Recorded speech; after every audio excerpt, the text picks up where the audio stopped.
Hello, मैं हूं विनय कुमार गुप्ता। आप सभी का स्वागत है हमारी YouTube channel point to be noted में। अगर वीडियो आपको अच्छी लगे तो लाइक करिए, शेयर करिए। अगर आप चैनल पर नए हैं तो चैनल को सब्सक्राइब करें और वीडियो का अगला नोटिफिकेशन प्राप्त करने के लिए बेल आइकन को जरूर दबाएं और वीडियो को पूरा एंड तक देखें। आज का हमारा टॉपिक है एनसीईआरटी कक्षा 8 साइंस का जो 5वां चैप्टर है, उस पर आज हम चर्चा करेंगे। तो चलिए शुरू करते हैं। तो हमारा जो 5वां चैप्टर है वो है कोयला और पेट्रोलियम। तो कोयला और पेट्रोलियम से रिलेटेड जो भी टॉपिक, जो भी इम्पोर्टेंट पॉइंट होंगे, हम इस चैप्टर में जानेंगे कि कोयला कैसे प्राप्त होता है और पेट्रोलियम से क्या क्या चीज़ें जो है निष्कासित की जाती है, उससे निकाली जाती है। इन सब चीज़ों के बारे में हम इस अध्याय में जानेंगे और जो भी इस चैप्टर में इम्पोर्टेंट पॉइंट बनेंगे हम केवल उसी पर चर्चा करेंगे ताकि समय ज़्यादा ना लगे।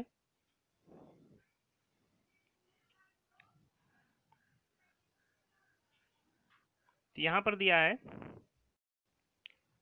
कि वायु, जल, मृदा और खनिज सम्मिलित है क्योंकि ये सभी प्रकृति द्वारा उपलब्ध कराए जाते हैं, इसीलिए इन्हें क्या कहते हैं? प्राकृतिक संसाधन।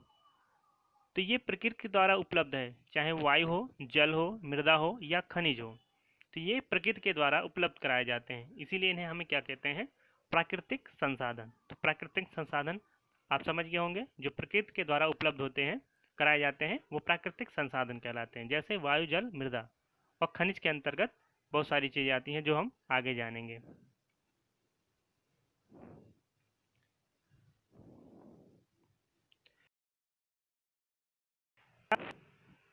क्या वायु, जल और मृदा मानवीय क्रियाकलापों द्वारा समाप्त हो सकते हैं? जल के बारे में आप क्या कक्षा 7 में पढ़ चुके हैं? क्या जल एक असीमित संसाधन है? प्रकृति में विभिन्न संसाधनों की उपलब्धता की दृष्टि से प्राकृतिक संसाधनों का व्यापक रूप से 2 वर्गों में बांटा जा सकता है। मतलब प्रकृति में जो उपलब्ध संसाधन है तो उनको हम 2 रूपों में बांट सकते हैं। तो इसमें से पहला जो हमारा रूप है उसको कहते हैं अक्षय प्राकृतिक संसाधन।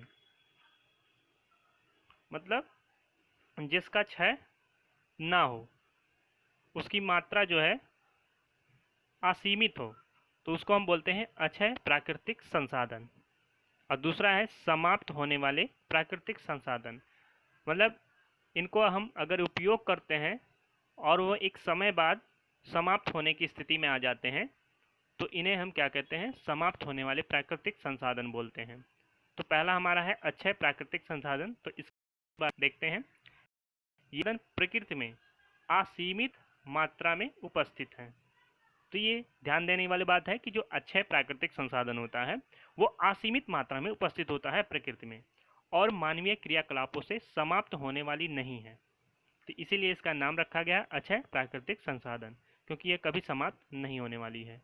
उदाहरण की बात करें तो पहला हमारा आता है सूर्य का प्रकाश और दूसरा है वायु। तो क्या सूर्य का प्रकाश कभी खत्म होने वाला है? नहीं, इसीलिए इसे अक्षय प्राकृतिक संसाधन में रखा गया है और वायु भी कभी समाप्त होने वाली नहीं है।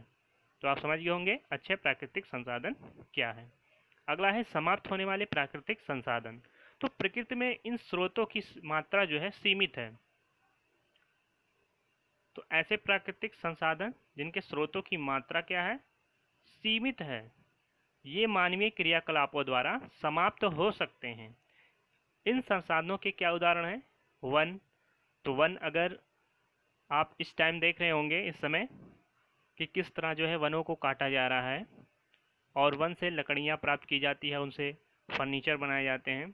तो इनकी जो ज़रूरतें हैं, आदमी की जो ज़रूरत है वो वनों पर निर्भर हो गए, उनकी ज़रूरत वनों से पूरी होती है, इसलिए वनों को काटते रहते हैं। तो एक समय ऐसा आएगा कि वन समाप्त हो सकते हैं और वन में रहने वाले जो वन्यजीव हैं वो भी समाप्त हो सकते हैं। खनिज भी, जो खनिज पदार्थ होते हैं वो भी जो है धीरे धीरे ख़त्म होने के कगार पर आ सकते हैं।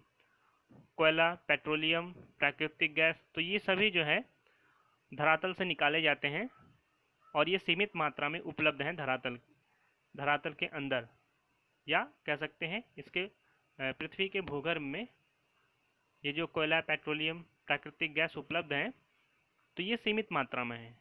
जैसे जैसे इसका उपयोग बढ़ता जाएगा ये समाप्त होने के स्थिति में आ जाएंगी, तो इसलिए इसे समाप्त होने वाले प्राकृतिक संसाधन कहा जाता है।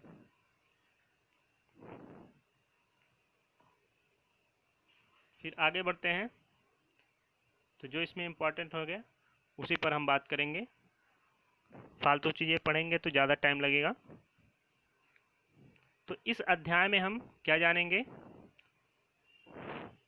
कोयला, पेट्रोलियम और प्राकृतिक गैसें जो कुछ समाप्त होने वाली प्राकृतिक संसाधनों के विषय में अध्ययन करेंगे।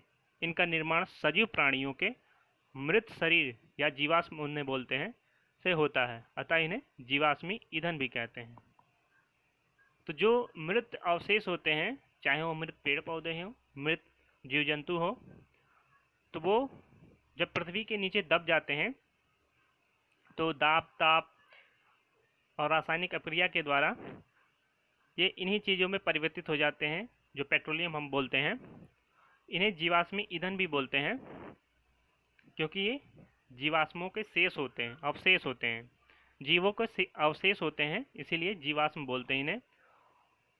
और इनका उपयोग हम जीवाश्मी ईंधन के रूप में करते हैं जब ये पृथ्वी के अंदर जो ताप दाब की क्रिया के द्वारा परिवर्तित हो जाते हैं, तो इसी से इनका निर्माण होता है। जो प्राकृतिक संसाधन होते हैं, चाहे वो समाप्त होने वाले प्राकृतिक संसाधन हैं, तो समाप्त होने वाले प्राकृतिक संसाधनों के अंतर्गत जो आते हैं तो वो जीवाश्म ईंधन ही कहलाते हैं। पहला है हमारा कोयला। क्या है? कोयला। तो क्या आपने कोयला देखा है? इसके बारे में सुना भी होगा। यह पत्थर जैसा कठोर होता है और काले रंग का होता है। तो पत्थर जैसा कठोर और काले रंग का होता है कोयला हमारा।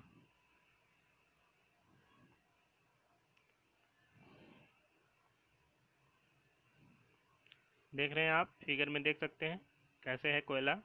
इसका रंग काला है और बिल्कुल पत्थर की तरह खाना पकाने हेतु उपयोग आने वाले ईंधनों में कोयला एक है। पहले इसका उपयोग रेल इंजनों को चलाने के लिए भाप बनाने में होता था। तो रेल इंजनों में कोयले का उपयोग किया जाता था और कोयले से भाप बनाने में इसका उपयोग होता था। इसका उपयोग तापीय शक्ति संयंत्रों में विद्युत उत्पन्न करने हेतु भी किया जाता है। तो जो ताप शक्ति संयंत्र होते हैं वहाँ पर विद्युत उत्पन्न किया जाता है, तो इसके लिए हमें किसकी आवश्यकता होती है? कोयले की आवश्यकता होती है, उसके ताप की आवश्यकता होती है। कोयले को जलाया जाता है और उससे ताप, ऊष्मा प्राप्त की जाती है और उससे विद्युत उत्पन्न किया जाता है। कोयले का उपयोग विभिन्न उद्योगों में ईंधन के रूप में भी करते हैं, तो इसका उपयोग ईंधन के रूप में भी विभिन्न उद्योगों में किया जाता है। कोयले की कहानी। कोयला कहाँ से प्राप्त होता है और कैसे बनता है, देखते हैं। लगभग 300 मिलियन वर्ष पूर्व पृथ्वी पर निचले जलीय क्षेत्रों में घने वन थे। तो पृथ्वी पर जो निचला क्षेत्र था, जलीय क्षेत्र, तो वहाँ पर घने वन होते थे। ये कब की बात हो रही है? 300 मिलियन वर्ष पूर्व की। तो बाढ़ जैसी प्राकृतिक प्रक्रमों के कारण ये वन मृदा के नीचे दब गए। जब वहाँ पर बाढ़ आ गया तो प्राकृतिक प्रक्रमों के द्वारा ये वन क्या हुए? मृदा के नीचे दब गए। उनके ऊपर अधिक मृदा धीरे धीरे जमने लगी और उसके कारण वे संपीड़ित होते गए, मतलब वो दबते गए। उसी के नीचे पूरा जो वन है वो दब गया। जैसे जैसे वे गहरे होते गए उनका ताप भी बढ़ता गया। तो जैसे जैसे इनके ऊपर मिट्टी जो है वो जमती गई तो उनका धीरे धीरे दबाव भी बढ़ता गया और ताप भी बढ़ता गया। उच्च दाब, यहाँ पर लिखा है उच्च दाब और उच्च ताप पर पृथ्वी के भीतर जो मृत पेड़ पौधे धीरे धीरे कोयले में परिवर्तित हो गए। तो इस प्रकार जो है कोयले का निर्माण हुआ कि जो मृत पेड़ पौधे थे वो दब गए, उनके ऊपर मिट्टी धीरे धीरे मोटी परत बन गई मिट्टी की, और उससे क्या हुआ? वहाँ पर उच्च ताप उत्पन्न हुए और उच्च दाब, जिसकी वजह से जो मृत पेड़ पौधे थे वो धीरे धीरे कोयले में परिवर्तित हो गए। कोयले में मुख्य रूप से कार्बन होता है। क्या होता है कोयले में? मुख्य रूप से कार्बन होता है। मृत वनस्पतियों के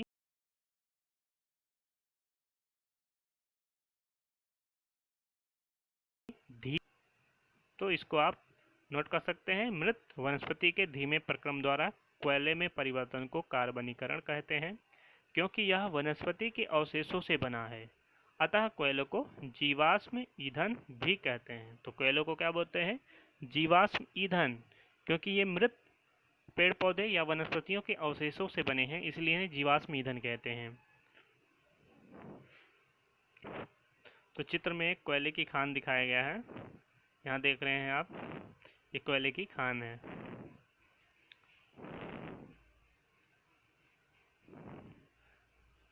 वायु में गर्म करने पर कोयला जलता है और मुख्य रूप से कार्बन डाइऑक्साइड गैस उत्पन्न करता है। जब कोयले को जलाते हैं तो कौन सी गैस निकलती है?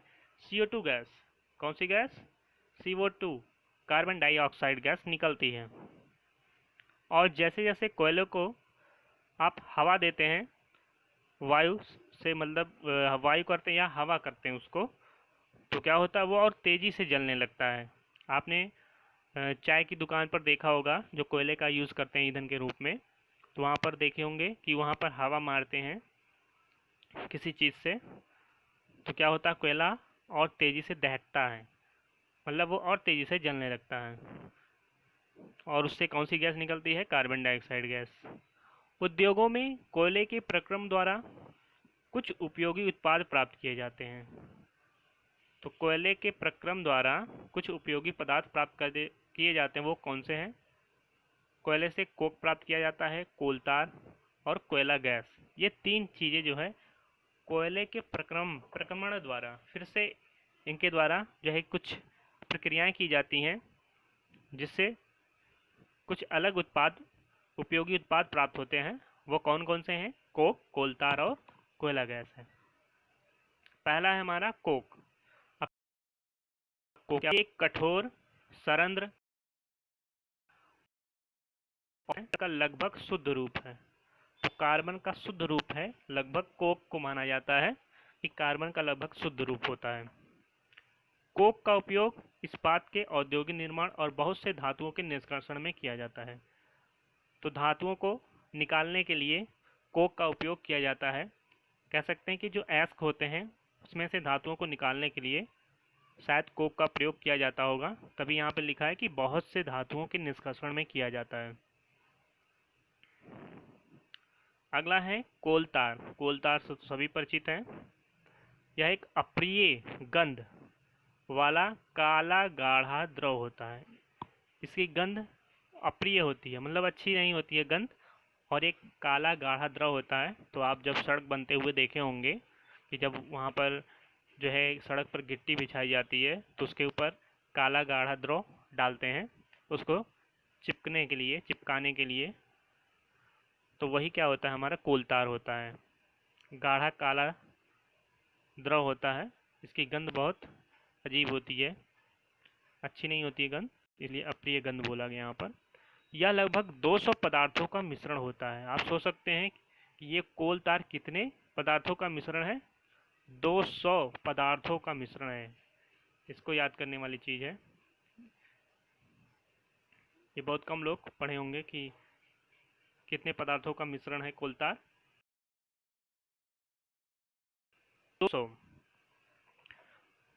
पदार्थों का मिश्रण है कोलतार। कोलतार से प्राप्त उत्पादों का उपयोग प्रारंभिक पदार्थों के रूप में दैनिक जीवन में काम आने वाली विभिन्न पदार्थों के औद्योगिक निर्माण में तथा उद्योगों जैसे संश्लेषित रंग, औषधि में, विस्फोटक, सुगंध, प्लास्टिक, पेंट, फोटोग्राफिक सामग्री, छत निर्माण सामग्री आदि में इसका उपयोग होता है। रोचक तथ्य है कि मौत और अन्य कीटों को भगाने हेतु प्रयोग में लाई जाने वाली जो नैप्थलीन है, तो नैप्थलीन की गोलियां भी कोलतार से प्राप्त की जाती हैं। तो ये इंपॉर्टेंट चीज़ है, इसको आप नोट कर सकते हैं कि मौत या अन्य कीटों को भगाने के लिए जो उपयोग में नैप्थलीन गोलियां प्रयोग में लाई जाती हैं, वो कोलतार से ही प्राप्त की जाती है। इंपॉर्टेंट है, इसको स्क्रीनशॉट ले लीजिए या नोट कर लीजिए आप। आजकल पक्की सड़कों के निर्माण में कोलतार के स्थान पर एक और पेट्रोलियम उत्पाद का प्रयोग किया जाता है, वो है बिटुमेन। क्या है? बिटुमेन। इसको आप तुरंत नोट कर लीजिए। पूछा जा सकता है कि आजकल जो है सड़कों के निर्माण में कोलतार के स्थान पर किस पेट्रोलियम उत्पाद का प्रयोग किया जाता है? तो वो कौन सा है? बिटुमेन। क्या है? बिटुमेन। अगला है कोयला गैस। कोयले के प्रक्रमण द्वारा कोक बनाते समय कोयला गैस प्राप्त होती है। जब कोयले से कोक बनाया जाता है तो उस समय कोयला गैस प्राप्त होती है। यह कोयला प्रक्रमण संयंत्रों के निकट स्थापित बहुत से उद्योगों में ईंधन के रूप में भी उपयोग की जाती है। तो ये कोयला गैस कई सारे उद्योगों में ईंधन के रूप में भी उपयोग किया जाता है। जो कोयला प्रक्रमण संयंत्र होते हैं उसी के निकट स्थापित जो उद्योग होते हैं उसमें ईंधन के रूप में इसका उपयोग किया जाता है, कोयले गैस का उपयोग। लंदन में 1810 और न्यूयॉर्क में 1820 के आसपास कोयला गैस का उपयोग प्रथम बार सड़कों पर रोशनी के लिए किया गया था। कब? लंदन में 1810 में और न्यूयॉर्क में 1820 के आसपास जो है इस कोयला गैस का उपयोग प्रथम बार सड़कों पर क्या करने के लिए? रोशनी के लिए किया गया था। लेकिन आजकल इसका उपयोग रोशनी के बजाय ऊष्मा के स्रोत के रूप में इसका उपयोग किया जाता है, कोयले गैस का उपयोग।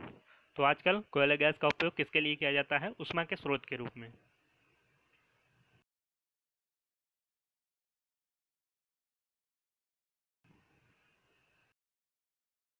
पेट्रोलियम पर अगला हमारा पॉइंट, पेट्रोलियम में पेट्रोल का उपयोग हल्के स्वचालित वाहन, जो हल्के स्वचालित वाहन होते हैं उसमें ईंधन के रूप में किसका प्रयोग किया जाता है? पेट्रोल का। जैसे मोटरसाइकिल हुआ, स्कूटर हुआ और जो कार होते हैं तो उसमें पेट्रोल का ही उपयोग ईंधन के रूप में करते हैं। और जो भारी मोटर वाहन होते हैं जैसे ट्रक, ट्रैक्टर को चलाने के लिए तो उसमें डीजल का उपयोग किया जाता है ईंधन के रूप में। तो ये तो लगभग सभी जानते हैं। तो ये ईंधन प्राकृतिक स्रोत से प्राप्त किए जाते हैं जिसे पेट्रोलियम कहते हैं। ये ईंधन किससे प्राप्त किए जाते हैं? प्राकृतिक स्रोत से प्राप्त होते हैं जिन्हें हम क्या कहते हैं? पेट्रोलियम कहते हैं। पेट्रोलियम शब्द की उत्पत्ति दो चीज़ों से हुई है। एक होता है पेट्रा जिसका मतलब होता है चट्टान, और दूसरा है ओलियम जिसका मतलब है तेल। ऑयल आप पढ़े हैं, ऑयल का मतलब क्या होता है? तेल। तो यहाँ पर ओलियम है उसका मतलब भी तेल ही होता है। तो पेट्रा और ओलियम दो शब्दों से मिलकर बना है पेट्रोलियम। पेट्रा का अर्थ होता है चट्टान, ओलियम का अर्थ होता है तेल। क्योंकि ये जमीन के नीचे की चट्टानों के मध्य से निकाला जाता है। तो चट्टान से तेल निकालना, तो चट्टान कहाँ की चट्टान? जमीन के नीचे जो चट्टान होते हैं उसके मध्य से तेल निकाला जाता है, उसी को बोलते हैं पेट्रोलियम। क्या आप जानते हैं पेट्रोलियम कैसे बनता है? पेट्रोलियम का निर्माण समुद्र में रहने वाले जीवों से हुआ। अब समुद्र में रहने वाले जीवों से कैसे हुआ? जब ये जीव मृत हुए तो इनके शरीर समुद्र के पेदे में जाकर जम गए और फिर रेत तथा मिट्टी की तहों द्वारा ढक गए। तब लाखों वर्षों में वायु की अनुपस्थिति, उच्च ताप और उच्च दाब ने मृत जीवों को पेट्रोलियम और प्राकृतिक गैस में परिवर्तित कर दिया। तो समुद्र के जो जीव थे जब वो मर गए तो समुद्र के नीचे जो सतह है, पेदई है, तो वहाँ पर जाकर ये जम गए और उस पर रेत मिट्टी धीरे धीरे जमती गई और वो उसी से ढकते चले गए। और लाखों वर्षों के बाद जो वहाँ पर वायु तो जा नहीं सकती थी, तो वायु की अनुपस्थिति और उच्च दाब और उच्च ताप ने क्या किया? उन मृत जीवों को गाढ़ा तरल पदार्थ में चेंज कर दिया जिसको क्या बोलते हैं? पेट्रोलियम, और फिर प्राकृतिक गैस के रूप में भी परिवर्तित कर दिया। तो इसलिए समुद्र की सतह के नीचे ही पेट्रोलियम और प्राकृतिक गैस का उद्गम पाया जाता है।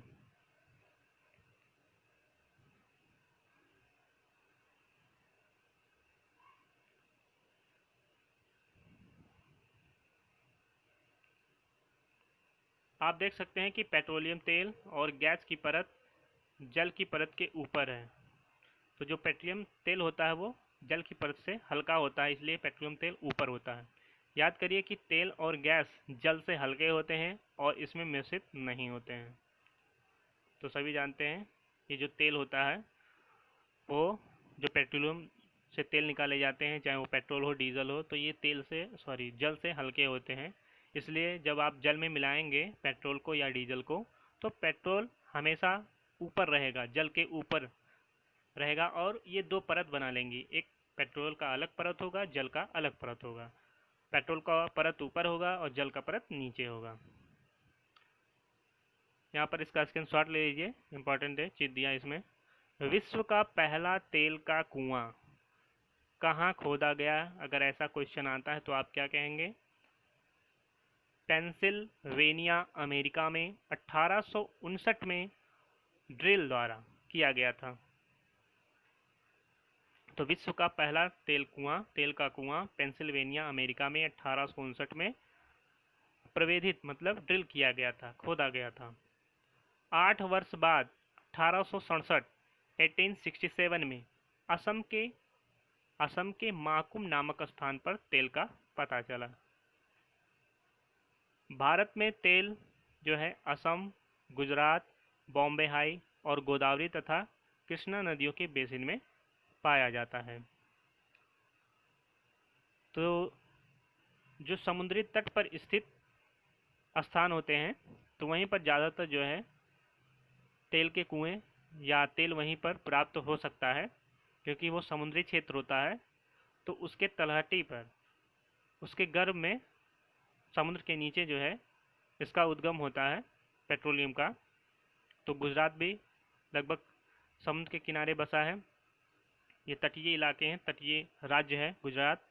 बॉम्बे हाई, गोदावरी और कृष्णा नदियों का जो बेसिन है तो इसमें जो है तेल पाया जाता है। तो आप ये दो चीज़ आप नोट कर लीजिए कि विश्व का पहला तेल कुआं पेंसिल्वेनिया, अमेरिका में 1859 में ड्रिल किया गया और 8 वर्ष बाद 1867 में असम के माकुम नामक स्थान पर तेल का पता चला था। पेट्रोलियम का परिष्करण कैसे? पेट्रोलियम का परिष्करण करके विभिन्न चीज़ें निष्कासित की जाती हैं पेट्रोलियम से, चाहे वो पेट्रोल हो, डीजल हो, मोम हो और कोलतार हो, पैराफिन मोम हो, स्नेहक तेल। तो पेट्रोलियम गहरे रंग का तेलीय द्रव है। क्या है पेट्रोलियम? का गहरे भूरे रंग का तेलीय द्रव बोल सकते हैं। इसकी गंध अप्रिय होती है या विभिन्न संघटों जैसे पेट्रोलियम गैस, पेट्रोल, डीजल, स्नेहक तेल, पैराफिन मोम आदि का मिश्रण होता है। पेट्रोलियम के विभिन्न संघटों और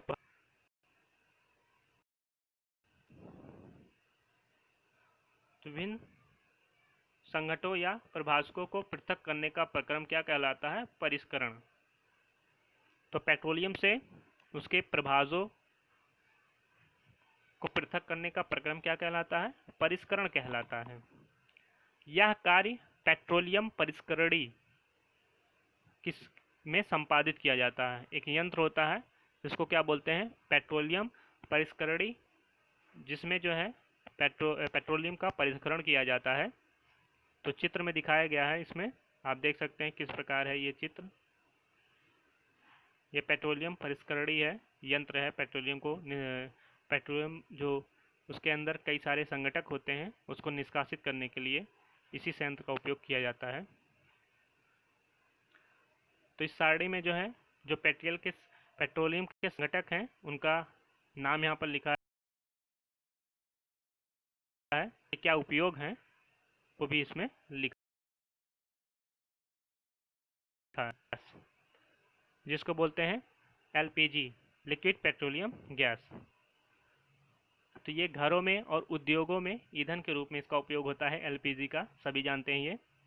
फिर दूसरा है पेट्रोल, जो मोटर ईंधन, शुष्क धुलाई के लिए विलायक के रूप में प्रयोग होता है पेट्रोल। फिर तीसरा है मिट्टी का तेल, ये स्टोव में, लैंप में और जेट वायुओं के लिए ईंधन का प्रयोग करते हैं। फिर है हमारा डीजल, ये भारी जो मोटर वाहन होते हैं और विद्युत जनित्रों को चलाने के लिए ईंधन के रूप में इसका प्रयोग किया जाता है, डीजल का। फिर है हमारा स्नेहक तेल, ये स्नेहक के रूप में प्रयोग किया जाता है। अगला है पैराफिन मोम, ये मरहम, मोमबत्ती, वैसलीन आदि बनाने में किसका उपयोग होता है? पैराफिन मोम। किससे निष्कासित किया जाता है? पेट्रोलियम से। फिर लास्ट है हमारा बिटुमेन, ये पेंट एवं सड़क निर्माण में इसका उपयोग किया जाता है। तो जो कोलतार होता है, अब कोलतार की जगह जो है बिटुमेन का उपयोग किया जाता है, इसके ऊपर हमने बताया था। तो ये 7 चीज़ें जो हैं पेट्रोलियम के संघटक हैं, जिसका उपयोग आप देखें कि क्या कहाँ कहाँ इसका उपयोग किया जाता है। पेट्रोलियम और प्राकृतिक गैस से अनेक उपयोगी पदार्थ प्राप्त किए जाते हैं। इन्हें पेट्रो रसायन कहते हैं। इनका उपयोग अपमार्जक, रेसे जैसे पॉलिएस्टर, नायलॉन, एक्रिलिक आदि, पॉलीथीन और अन्य मानव निर्मित प्लास्टिक आदि के औद्योगिक निर्माण में किया जाता है। तो इतने चीज़ों में जो है इसका उपयोग किया जाता है पेट्रो रसायन का। प्राकृतिक गैस से प्राप्त जो हाइड्रोजन गैस का उपयोग उर्वरकों तो प्राकृतिक गैस से जो प्राप्त हाइड्रोजन गैस होता है उसका उपयोग उर्वरकों मतलब यूरिया के उत्पादन हेतु किया जाता है। आपने बहुत अधिक व्यावसायिक महत्व के कारण पेट्रोलियम को काला सोना भी कहते हैं। ये इंपॉर्टेंट है, सिंपल सा क्वेश्चन पूछ लेता है कि निम्नलिखित में काला सोना की संज्ञा किसको दी गई है? पेट्रोलियम को। किसको? पेट्रोलियम को कहा जाता है काला सोना। अब आते हैं प्राकृतिक गैस। प्राकृतिक गैस एक बहुत महत्वपूर्ण जीवाश्म ईंधन है क्योंकि इसका परिवहन पाइपों द्वारा सरलता से हो जाता है। प्राकृतिक गैस को उच्च दाब पर संपीड़ित प्राकृतिक गैस, जिसको सीएनजी बोलते हैं, उसके रूप में भंडारित किया जाता है। सीएनजी कंप्रेस्ड नेचुरल गैस होता है। इसका फुल फॉर्म क्या होता है? Compressed natural gas. तो इसे संपीड़ित करके भंडारित किया जाता है सीएनजी के रूप में, मतलब इसको संपीड़ित प्राकृतिक गैस बोलते हैं और इंग्लिश में कंप्रेस्ड नेचुरल गैस बोलते हैं। तो इसे उच्च दाब पर सीएनजी के रूप में भंडारित किया जाता है। सीएनजी का उपयोग ऊर्जा उत्पादन हेतु किया जाता है। अब इसका उपयोग परिवहन वाहनों में ईंधन के रूप में किया जा रहा है क्योंकि यह कम प्रदूषणकारी है, यह एक स्वच्छ ईंधन है। तो जो सबसे प्रदूषित शहर है, दिल्ली जैसे प्रदूषित शहरों में इसका उपयोग ज़्यादा होने लगा है सीएनजी का, क्योंकि ये कम प्रदूषणकारी होते हैं, ये स्वच्छ ईंधन होते हैं, जिससे क्या होता है? प्रदूषण कम होता है। तो बैटरी वाले जो रिक्शे होते हैं वो तो बैटरी वाले होते हैं, लेकिन कुछ जो टेम्पो चलते हैं उसमें सीएनजी ईंधन के रूप में प्रयोग किया जाता है। सीएनजी का अधिक लाभ यह है कि इसे घरों और कारखानों में सीधा जलाया जा सकता है, जहां इसकी आपूर्ति पाइपों के माध्यम से की जाती है। तो इसकी आपूर्ति कैसे होती है? पाइपों के माध्यम से होती है।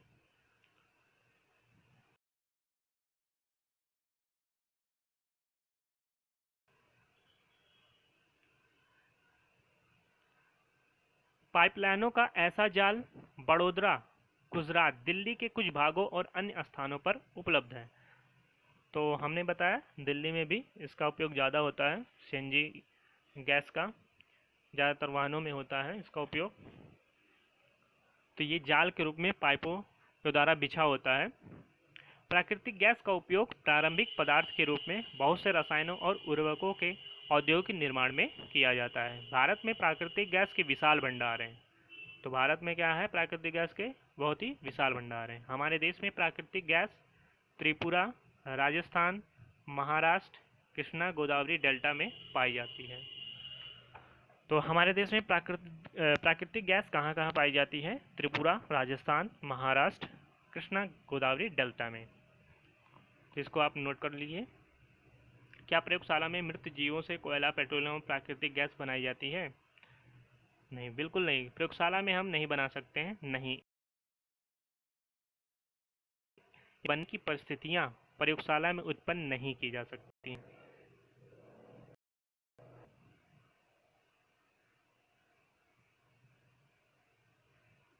कुछ प्राकृतिक संसाधन सीमित हैं। आप इस अध्याय के प्रारंभ में पढ़ा कि कुछ प्राकृतिक संसाधन जैसे जीवाश्म ईंधन, वन, खनिज आदि समाप्त होने वाले होते हैं। इनकी मात्रा सीमित है।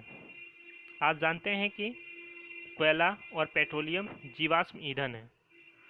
मृत जीवों के ईंधन में परिवर्तन के लिए लाखों वर्ष का समय लग जाता है। तो जो मृत जीव होते हैं उनको ईंधन में परिवर्तित होने के लिए काफ़ी समय लग जाता है, लाखों वर्षों लग जाते हैं। दूसरी ओर इनके ज्ञात भंडार कुछ सौ वर्ष और चलने वाले हैं। इसके अतिरिक्त इन ईंधनों का जलना वायु प्रदूषण का प्रमुख कारण भी है। तो इनका संबंध जो है विश्व उष्णन ग्लोबल वार्मिंग में इनका जो है महत्वपूर्ण योगदान होता है। इन ईंधनों का जो पेट्रोलियम से निकाले जाते हैं ईंधन, तो इसलिए इनका उपयोग कम से कम करना चाहिए। हमें बहुत ज़रूरी हो तभी इन ईंधनों का प्रयोग हमें करना चाहिए, लेकिन आजकल तो धड़ल्ले से इसका उपयोग होता है। थोड़ा सा काम रहेगा तो तुरंत बाइक लेके चले जाते हैं, चाहे 100 मीटर जाना हो चाहे 200 मीटर। तो हमें बहुत ज़रूरी हो तब करना चाहिए।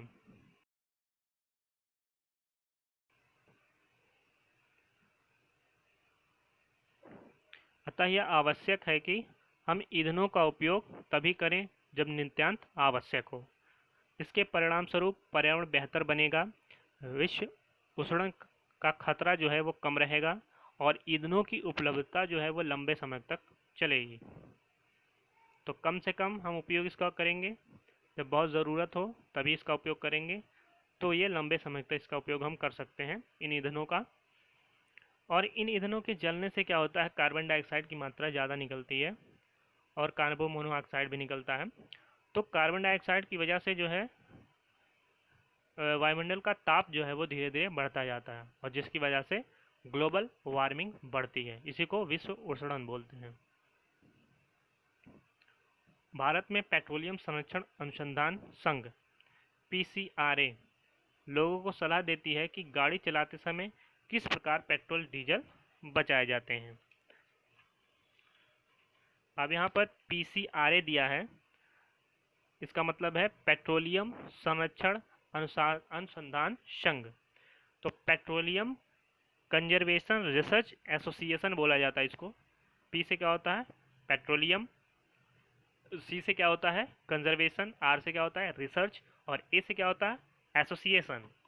तो पेट्रोलियम संरक्षण अनुसंधान संघ लोगों को क्या सलाह देती है कि गाड़ी चलाते समय किस प्रकार पेट्रोल डीजल हम बचा सकते हैं, उनके गुण क्या हैं, कैसे बचाते हैं।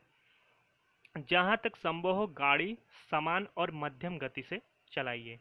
ये नहीं काफ़ी तेज कर दीजिए फिर थोड़ा एकदम धीमा कर दीजिए, तो नहीं। तो गाड़ी समान और मध्यम गति से चलाइए। यातायात लाइटों पर तथा जहां आपको प्रतीक्षा करनी हो गाड़ी का इंजन बंद कर दीजिए। टायरों का दाब सही रखिए और गाड़ी का नियमित रख रखाव सुनिश्चित कीजिए। मतलब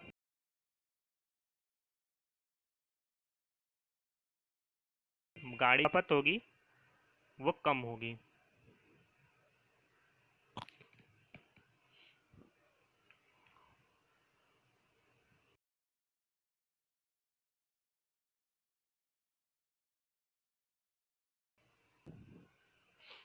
कोयला, पेट्रोलियम, प्राकृतिक गैस क्या है, जीवाश्म ईंधन है। जीवाश्म ईंधन का निर्माण सजीवों के मृत अवशेषों से लाखों वर्ष पूर्व हुआ था। जीवाश्म ईंधन समाप्त होने वाले संसाधन हैं। कोक, कोलतार और कोयला गैस कोयले से प्राप्त उत्पाद हैं। पेट्रोलियम के परिष्करण से पेट्रोलियम गैस, पेट्रोल, डीजल, मिट्टी का तेल, पैराफिन, मोम, स्नेहक आदि प्राप्त होते हैं। कोयले और पेट्रोलियम के संसाधन सीमित हैं, हमें इनका न्यायोचित उपयोग करना चाहिए। तो ये थे इस पार्ट में हमने क्या क्या सीखा इसमें। तो आपको ये वीडियो अच्छी लगी तो लाइक करिए, अपने दोस्तों में शेयर करिए और अगर आप चैनल पर नए हैं तो चैनल को सब्सक्राइब करें और वीडियो का अगला नोटिफिकेशन प्राप्त करने के लिए बेल आइकन को ज़रूर दबाएं। तो इस तरह हम वीडियो लाते रहेंगे जब तक कक्षा 8 साइंस जो है एनसीईआरटी का ख़त्म नहीं हो जाता, तब तक हम एक एक चैप्टर करके ऐसे पढ़ाएंगे। तो चलिए मिलते हैं अगले वीडियो में, तब तक के लिए धन्यवाद।